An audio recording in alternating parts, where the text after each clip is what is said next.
Indonesia muhasabah itu sudah jadi perilaku ya, karena dulu orang tua saya, guru-guru saya kalau ngandani itu, bayangkan kalau kamu jadi dia. Jadi misalnya kita mentang-mentang atasan, otoriter sama bawahan, bayangkan kalau kamu jadi yang bawahan itu kayak apa. Laukun tamakanah, kalau orang Arab bilang, bayangkan kalau kamu di posisi dia. Makanya guyonannya orang-orang Indonesia itu kan orang ngaramkan judi gitu, bareng dikasih tahu. Tapi yang menang anak jenengan, alhamdulillah. Ternyata ngaramkan itu karena ada anaknya. Kalau anaknya yang menang ya seneng. Meskipun itu guyonan, tapi saya punya padanan itu dalam kitab Hikam. Nabi Ibrahim itu Khalilur Rahman, tentu bencinya minta ampun sama yang namanya maksiat.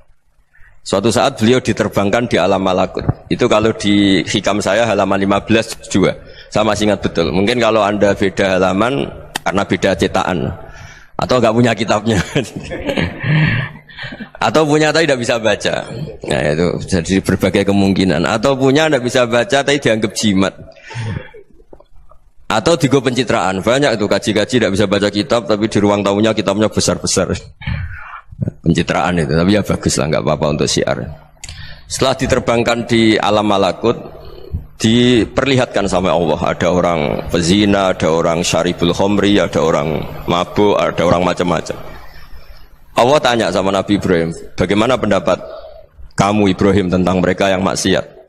Kata Nabi Ibrahim, ya Allah, habisi saja mereka. Mereka hidup di bumi engkau, makan rezeki engkau, kemudian mereka tidak taat sama engkau.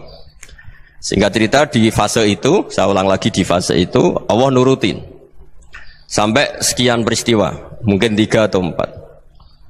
Sudah setelah sekian tahun Nabi Ibrahim lupa peristiwa itu, kemudian beliau diminta menyembelih anaknya. Ini versi kitab Hikam.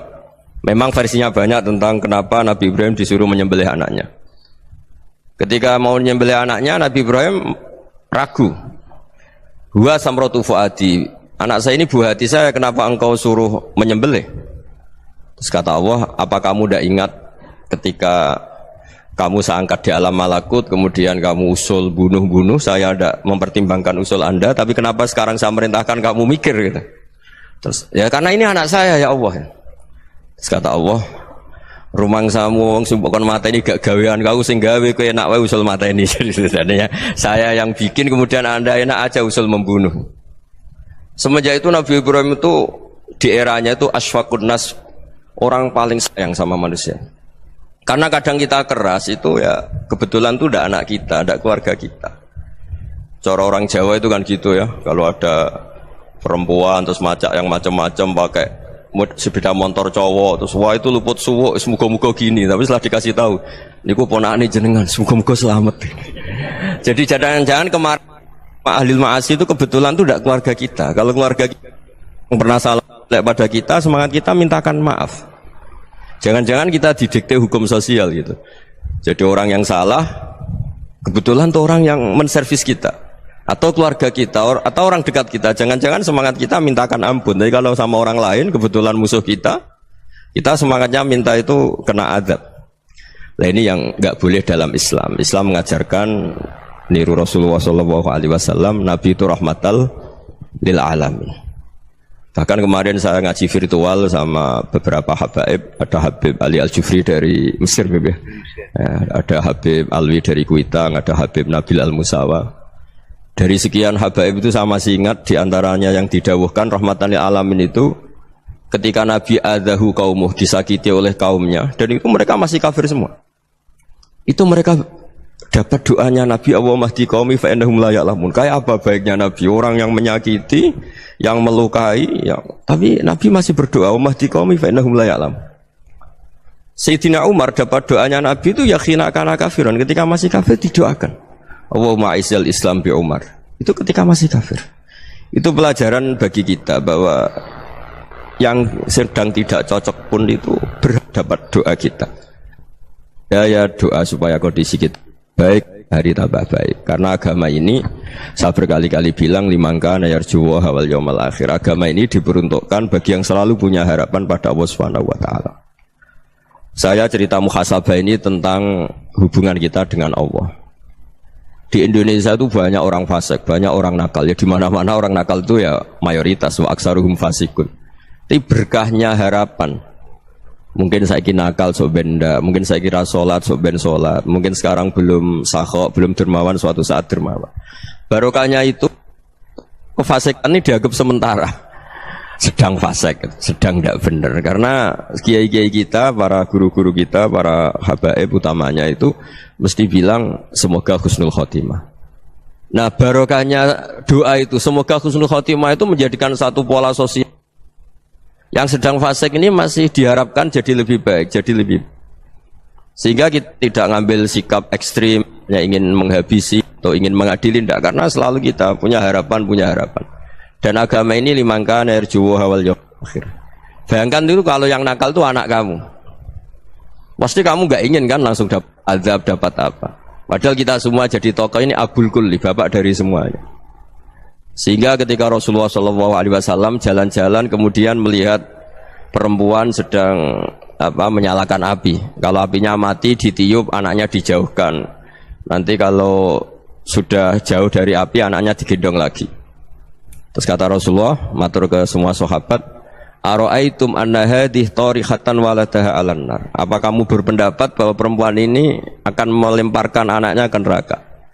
Tidak ya Rasulullah. Tidak akan seorang ibu melemparkan anaknya ke api. Terus kata Rasulullah, Allahu arhamu min hadih biwaladiha. Allah lebih rahman, lebih rahim dibanding orang tua ini kepada anaknya. Ini yang harus kita kenalkan terus, kita kampanyakan terus supaya orang hubungannya dengan Allah itu nyaman, asik.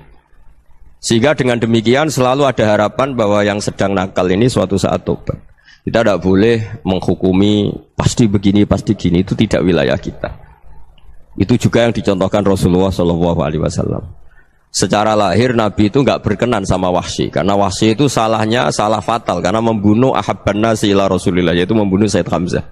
Jadi ketika Wahsy tobat, Nabi itu nerima tobatnya. Dan ketika beliau dengan basariyahnya agak siap ketemu Wahsy karena harus ingat Sayyid Hamzah, basariyahnya diturutin.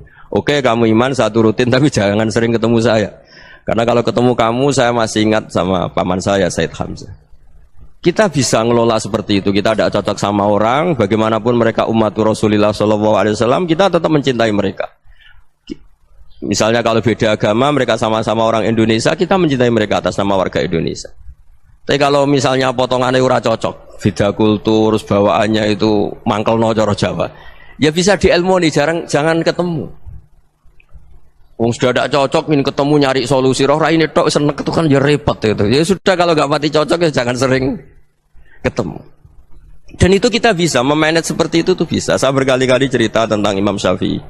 Kalau dikasih tahu ya Imam Abu Abdillah, panggilannya Imam Syafi'i, tetangga anda ini ternyata banyak yang nggak senang anda. Jawabnya beliau senang. Ya bagus kalau nggak senang saya, ndak utang saya katanya. Jadi gara-gara saman seneng aku ngatur aku ini kan. Dan mungkin saman rasa seneng kan ya enak. Jadi hidup itu dianggap happy. Kalau seneng ya teman silaturahim, kalau nggak seneng ya nggak bakal utang gitu kan. Baru kaya seneng itu nggak ganggu. Gitu. Jadi dulu itu orang bisa ngelola seneng nggak seneng itu bisa. Karena ada kearifan hubungan dengan Allah Subhanahu wa ta'ala. Hidupnya selesai karena masyghul bi dzikrillah, mereka sibuk dengan Allah. Makanya kata ulama-ulama tasawuf, kamu jangan melihat manusia perilakunya, tapi kamu juga harus ingat yang gerakkan semua itu Allah Subhanahu wa ta'ala. Dengan demikian kita farah, kita senang.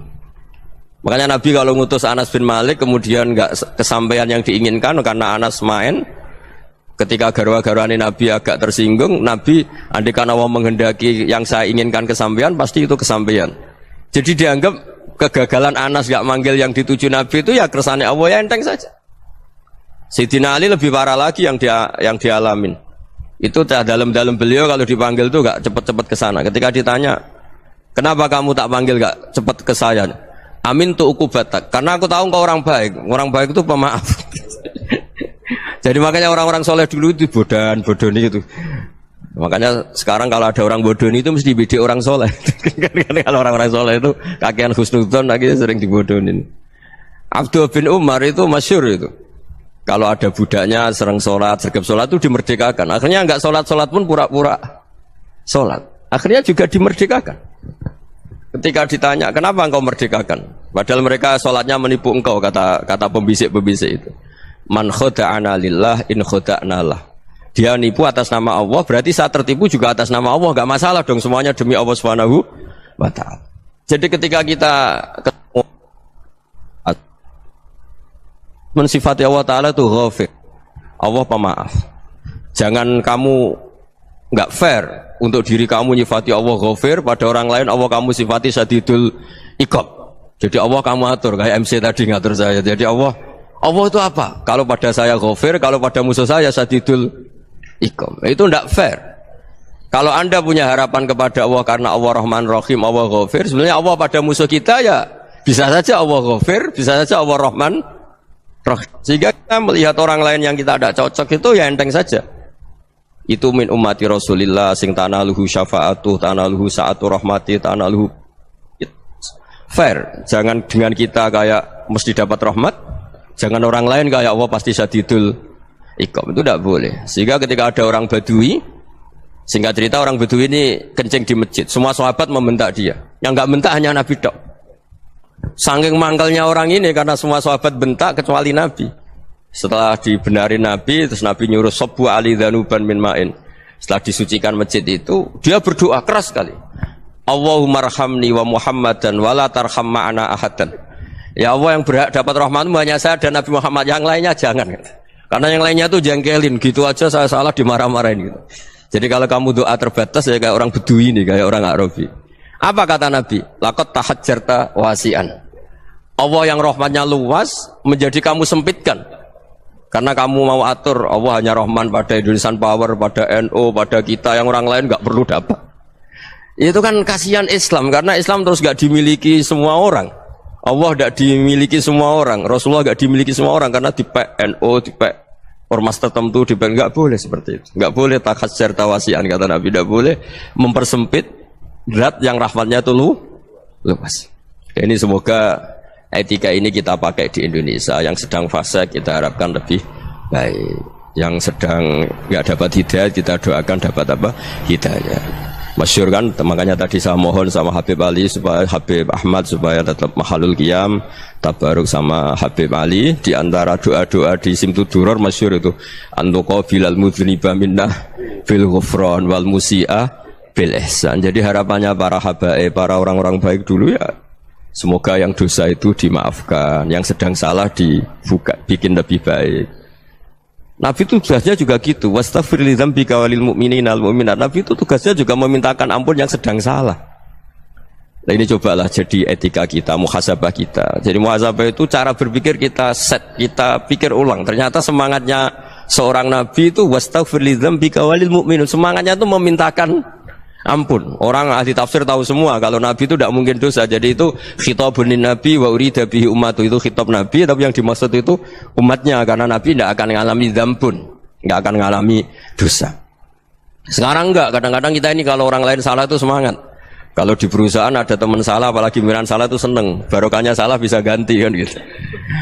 Jadi kalau mungkin di dunia tokoh juga gitu, barokahnya ada tokoh salah, kita yang jadi populer sendiri, tidak boleh seperti itu. Kita harus salimus sodri di jami'il muslimin. Jadi ini harus dilatih. Saya tadi matur sama Habib Ahmad, latihan kita jadi hidup. Nabi itu kalau resep jadi wali itu kata Nabi gampang.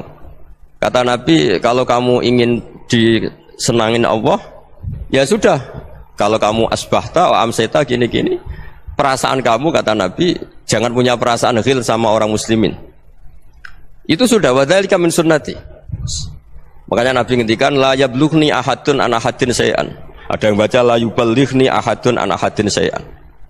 Seseorang jangan melaporkan ke saya tentang salahnya yang lain. Fa inni akhruju ilaikum wa ana salimus sadri. Karena saya ingin ketemu sampean semua dalam keadaan salimus sadri, tidak punya perasaan apa-apa. Karena kalau nurutin membisik, nurutin informasi itu ya repot, karena orang pasti sepihak.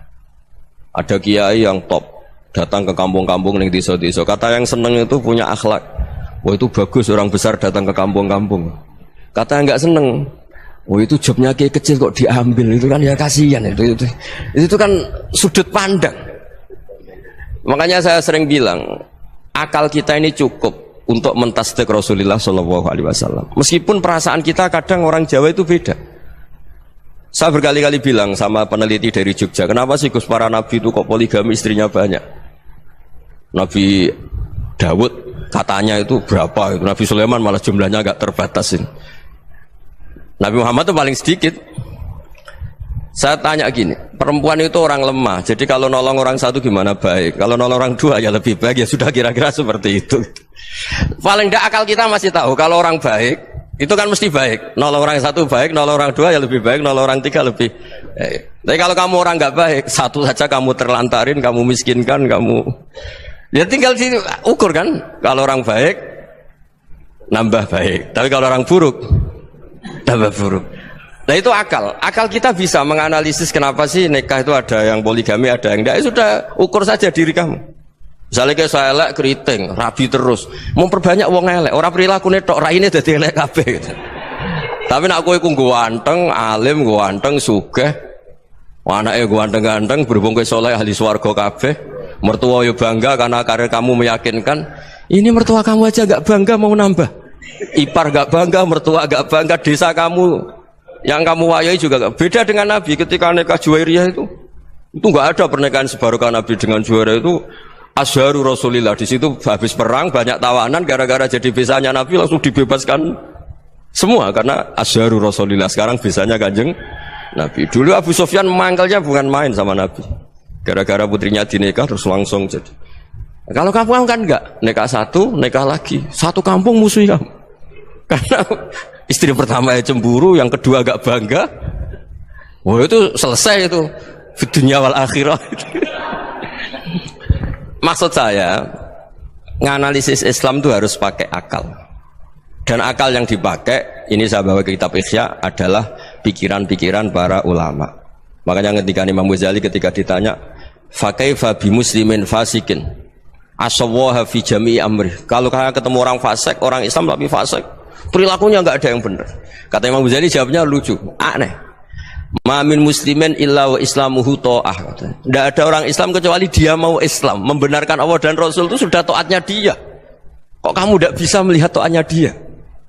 Dia pikirannya kan ini pemabuk, ini tukang apa. Tapi kata Imam Ghazali, sebenarnya kamu masih bisa berpikir positif. Ma min muslimin illa wa islamuhu ta'ah. Tidak ada seseorang Islam ketika dia milih Islam itu pasti ada taatnya, yaitu tasdik pada Allah dan tasdik kepada Rasulullah Shallallahu Alaihi Wasallam. Jadi dengan pola seperti itu, maka di antara guru-guru kita yang modern ya di era Mbah Maimun, di sini ada Habib Ahmad, Habib Salim, syair yang sering dibaca beliau adalah ada orang munajat sama Allah. Ini cerita munajat.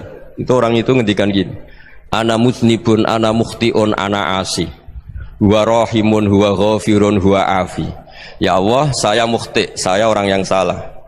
Ana mutnib, saya orang yang dosa. Ana asin, saya sering maksiat. Tapi engkau ya Allah, engkau ghafir, pemaaf.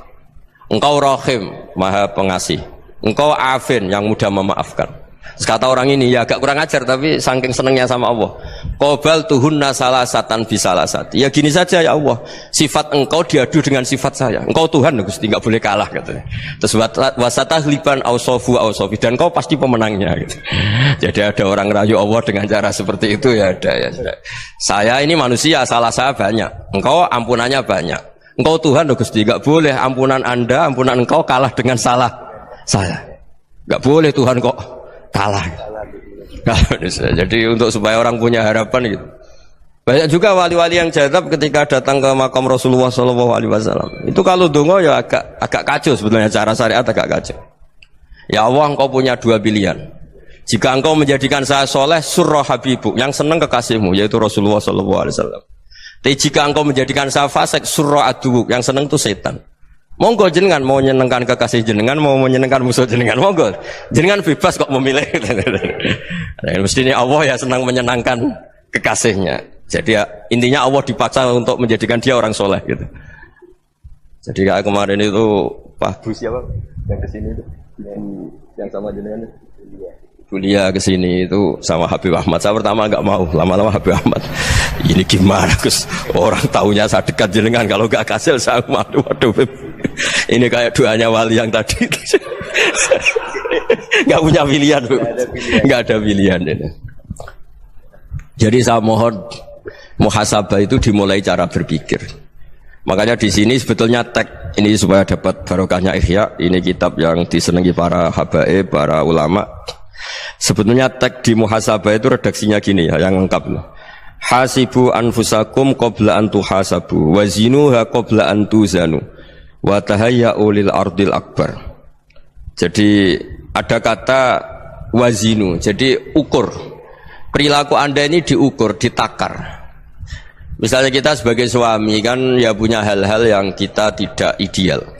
Cara wong Jawa mesti pesek. Cara rezeki ya pas-pasan itu.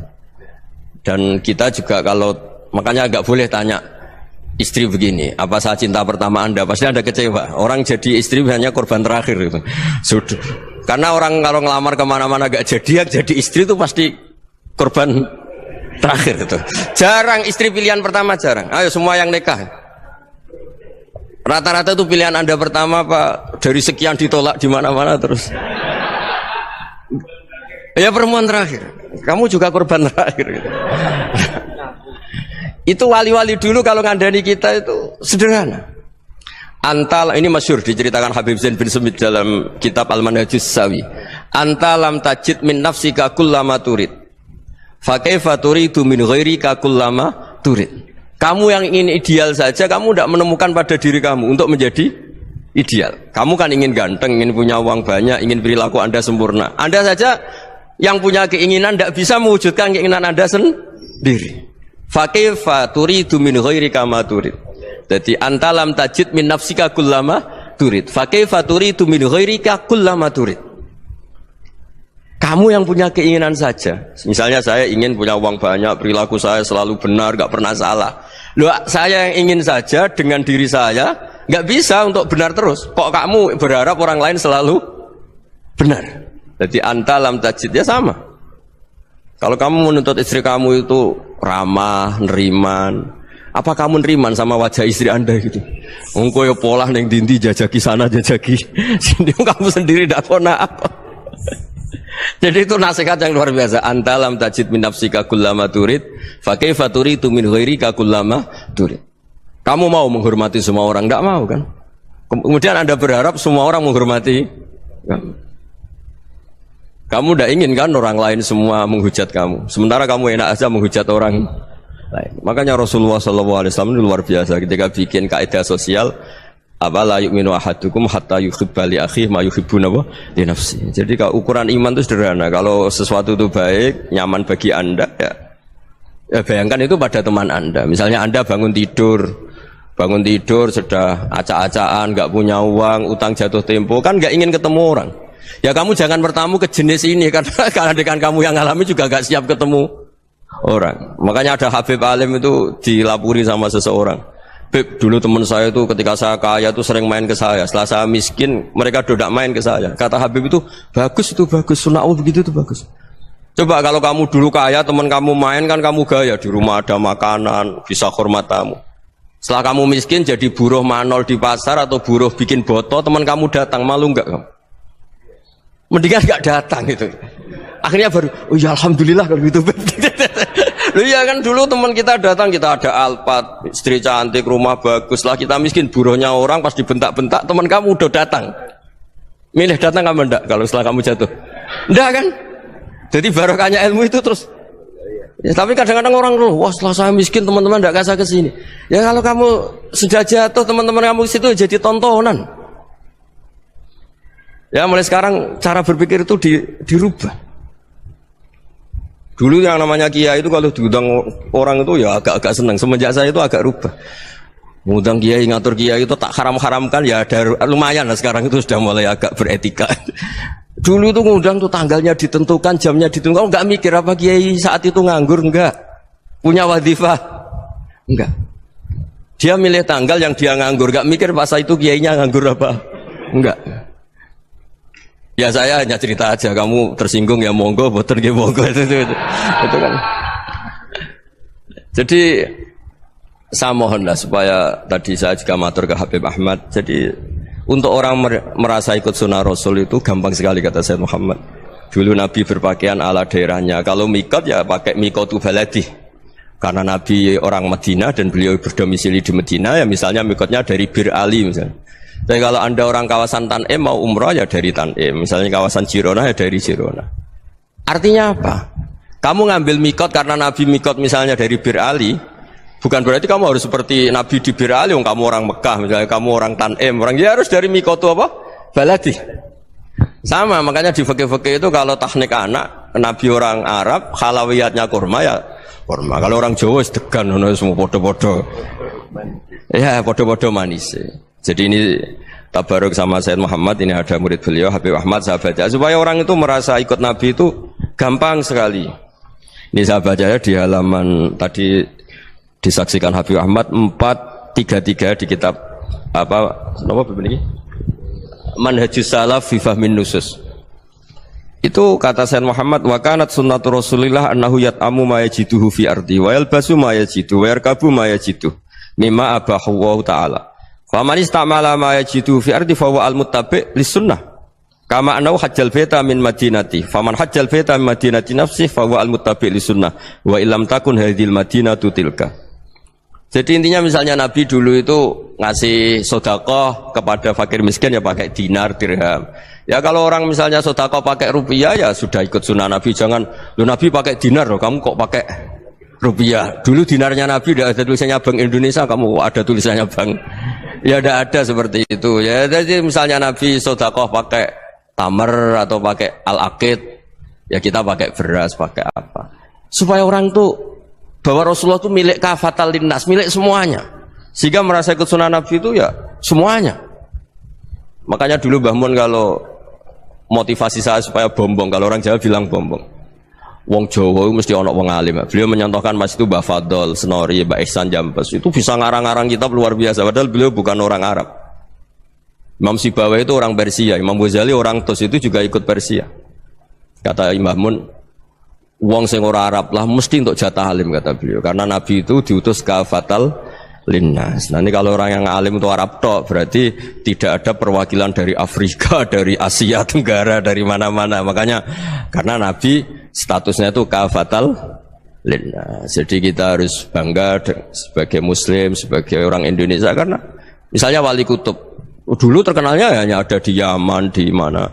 Ternyata pernah ada juga di Indonesia, dan seperti Habib Abu Bakar Segaf Gresik.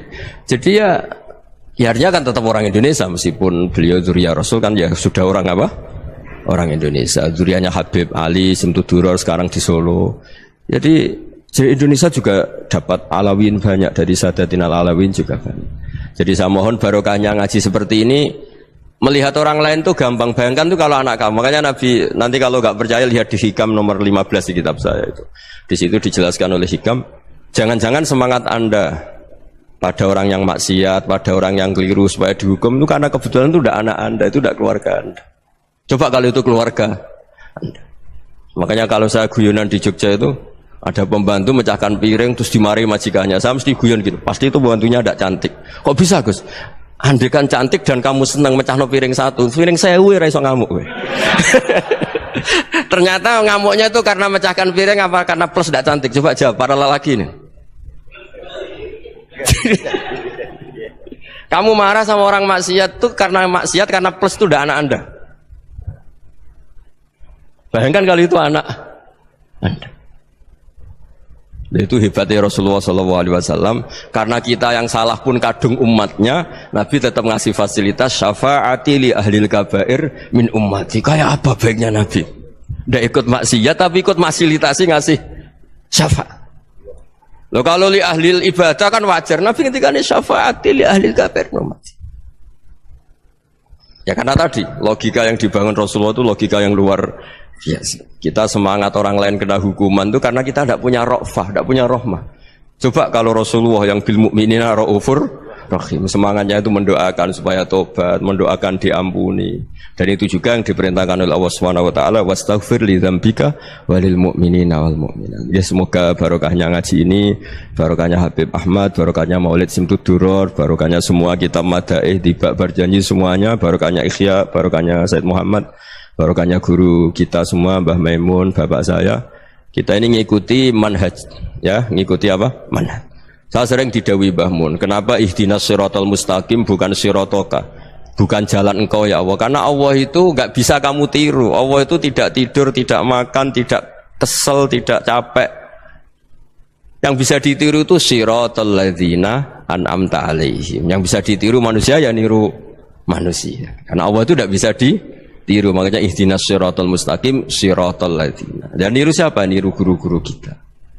Termasuk niru cara pandang. Jadi misalnya ada orang awam di rumah itu hanya delok reng, delok tikus liwat, itu kan kayak nganggur.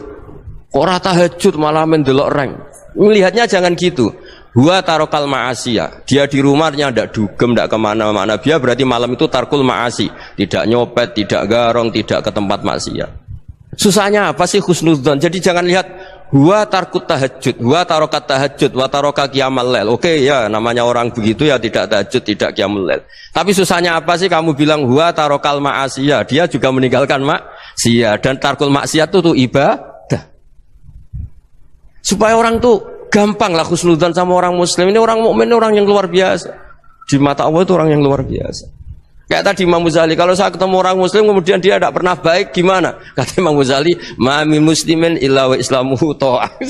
Tidak ada orang Islam ketika dia mentasbihkan Allah dan Rasulullah, berarti dia juga punya taat. Ya ini latihan saja, sing iso nglakoni Habib Ahmad kula namung cerita mawon. Kula cerita secara akademik, saya punya kitab, saya baca dan alhamdulillah kita paham barokahnya para guru, dan supaya terbiasalah sebaik-baiknya ibadah husnudzonni billah wa husnudzonni bil mu'minin. Soal tidak cocok ya diilmoni tadi ya, namanya enggak cocok ya jangan sering ketemu. Seperti Rasulullah SAW, beliau karena sangat mencintai Sayyid Hamzah, ketemu orang yang pernah begitu sama Sayyid Hamzah, ya beliau secara basyariah tidak siap. Tapi beliau secara cara bahasa sekarang, secara profesional, kalau beliau seorang nabi dan harus menerima tobatnya siapapun ya diterima. Saya meskipun dengan A, B gak cocok karena dia begini-begini sama saya, tapi saya ingat dia sholat, dia baca sholawat, dia mencintai Rasulullah, ya kita hormat.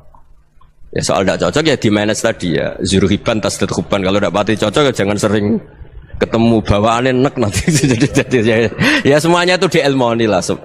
Makanya ngendikane Ma'ruf Al-Qurhi ada yang baca Al-Kharqi, mangqala fil yaumi salasa marrat aw marham ummata Muhammad kutiba minal abdal. Karena semangat mencintai siapapun satu hari sering baca marham ummata Muhammad, wa ma asli ummata Muhammad, wa ma tajawaz an ummati Muhammad, itu mesti kutiba minal abdal. Dia pasti termasuk wali abdal. Maksudnya semangat mencintai ya dilatih lah. Misalnya Indonesia Power atau PLN, andai kan tidak ada PLN itu kayak apa? Orang nggak bisa ngaji, tidak bisa aktivitas, ya barokahnya ada PLN, barokahnya jasanya. Kita sadar, tidak semua kebaikan kita ini memenuhi keinginan orang banyak. Orang banyak ingin listrik, ingin saluran apa, dan itu kadang yang mewujudkan orang lain atau kelompok lain. Ya karena itu manfaat ke orang lain ya kita doakan. Karena khairun nas anfa'uhum linnas. Sehingga kita terbiasalah ngakui orang lain. Seperti semangatnya Rasulullah SAW, semuanya itu didoakan, semuanya diinginkan kebaikannya. Bahkan Nabi gak putus asa sampai di akhirat. Ketika Nabi lain sudah putus asa karena sudah akhirat, sampai dimintai syafaat semuanya bilang nafsi, nafsi. Karena merasa semuanya gak punya nyali di depan Allah. Karena ini sudah akhirat, sudah finish. Tapi apa Rasulullah? Analah. Ya udah, saya sanggup mensyafaati kalian. Terus kata Nabi, fa'atiyal arsya. Saya mendatangi aras, fa'akhirru lahu sajidan, saya sujud, wa ahmaduhu bima hamida allamaniha rabbi. Kemudian saya tetap muji Allah dengan pujian yang terus menerus. Padahal sudah di akhirat, sudah finish. Nabi dimintai syafaat masih sanggup. Karena Nabi tahu akhirat tidak bisa mendikte Allah. Tidak bisa Allah terus bilang, ya Allah ini akhirat, engkau sudah tidak boleh mensyafaati. Tidak bisa. Allah tidak bisa diganggu akhirat. Allah tidak boleh dibatalkan rahmannya oleh akhirat. Allah tetap Rahman Rahim abadal abad. Dan Nabi tahu itu. Makanya kata para ulama, fa Muhammadun ahmadu min ghairihi. Jadi Nabi Muhammad namanya dua yang terkenal. Sebenarnya banyak yang terkenal dua, Muhammad sama Ahmad. Ketika Nabi punya nyali memuji Allah di akhirat atau sudah di akhirat, itu fa Muhammadun ahmadu min ghairihi. Ketika Nabi lain sudah tidak punya nyali muji Allah karena sudah akhirat, Nabi Muhammad tetap berani muji Allah di saat seperti itu. Makanya Ahmadu di situ kata ulama itu af'al tafdil, fa Muhammadun ahmadu min ghairihi. Kanjeng Nabi lebih memuji Allah di saat yang Nabi lain sudah tidak punya nyali untuk memuji Allah di saat itu. Makanya kata Nabi, fa'akhirru lahu sajidan wa ahmadhu bimahamida allamaniha rabbi. Akhirnya setelah lama gitu terus Allah ngendikan, ya Muhammad irfa' ra'sak wasal tu'tah wasfa' tusyaffa. Sudah Muhammad, angkat kepala kamu minta apa saya turutin, dan kalau kamu ingin mensyafaati umatmu saya beri hak apa? syafaat. Nah, semoga semangat itu juga menjadikan kita munajat bahwa rahmat Allah tidak terbatas, harapan juga tidak terbatas. Mungkin yang sedang nakal ya kita katakan sedang, jangan terus kamu pastikan wah ini mesti suul khotimah, mesti tidak orang baik. Tidak, agama ini liman kana yarju wal yaumal akhir, selalu bagi yang punya harapan.